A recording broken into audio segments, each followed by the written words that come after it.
Today we're going to take a look at the Wagner Paint and Stain Sprayer. Now this is a great little machine. It's not that expensive. We're just going to do an overview first. It's got an on-off switch on the side and a trigger which releases the paint. So the unit will constantly spray air through it, but only spray paint when you hit the trigger.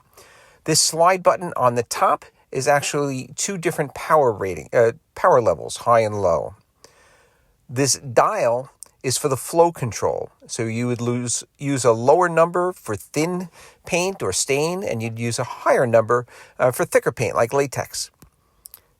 On the top, towards the front, you've got a spray width lever, just wide or narrow. And then on the very front, you're able to control whether it be a vertical or horizontal spray. Now, to use the unit, the first step is just going to be to fill up the container. I'm using a Behr Ultra, and this is a exterior paint and primer, latex. So it's fairly thick. You screw it back on, hook up the power unit, which is just a bayonet connection. It twists into a little lock down by your thumb and snaps into position. Now I'm going to use this to paint two garage doors that have been stained with rust. I do a lot of metal work in the garage in the summer with the doors open. I guess a lot of metal dust got up there and it rusted. Prep is the key when using a spray gun. So painter's tape, tarps, paper, make sure that everything is completely covered that you don't want painted. I highly recommend using a scrap piece of material just to test out the spray gun and adjust your settings to the paint that you're using and the width of the spray and the power. And once you're comfortable with it, then you can start to spray the actual project. I was very surprised. This was my first time using a spray gun. I was actually able to paint two garage doors in less than 10 minutes. That, of course, does not include all of the prep. For the prep, I had given it a light sanding with a 300 grit just to rough up everything. And then I spent a decent amount of time taping off and putting the tarps and paper. But I was very impressed with this spray gun. Nice, even coating. I would say it came out better than if I used a roller.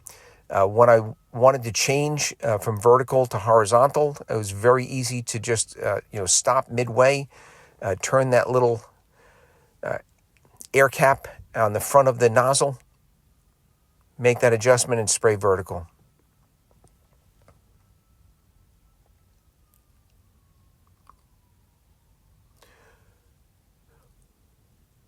When I was all done working from one side to the other, I did go back over the entire door and just, took a real close look, make sure that I didn't miss any areas, and just gave it a light spraying to finish it up.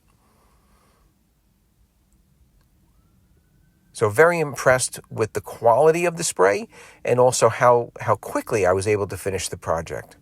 For cleaning this unit, it was really easier than I thought it was going to be. You want to disconnect the power, disconnect the actual motor portion of the spray gun. The canister unscrews. If you've got remaining paint in there, you can dump it back into your original paint can. I actually used it all up. You can clean out that canister just, in this case with latex, just with fresh water. You can use a rag or your hand. Get out as much of the paint as possible. Fill up that canister with clean water. And then you're going to actually run clean water through the entire sprayer. You're going to spray clean water, at least one canister full of clean water you want to spray through. And that's going to loosen up, any of the latex, any of the paint that gets into the internal workings of the spray gun. So I'm just rehooking up the power unit. I just used two 5-gallon buckets. In one 5-gallon bucket, I've got fresh water, and in the other bucket, it was empty. So I was able to spray right onto the side of that bucket until I finished up the canister. And then I'll show you how you just disassemble the spray gun, and there's 3 or 4 parts in there that you have to clean. I would say it's equivalent of cleaning a couple paintbrushes and maybe a roller.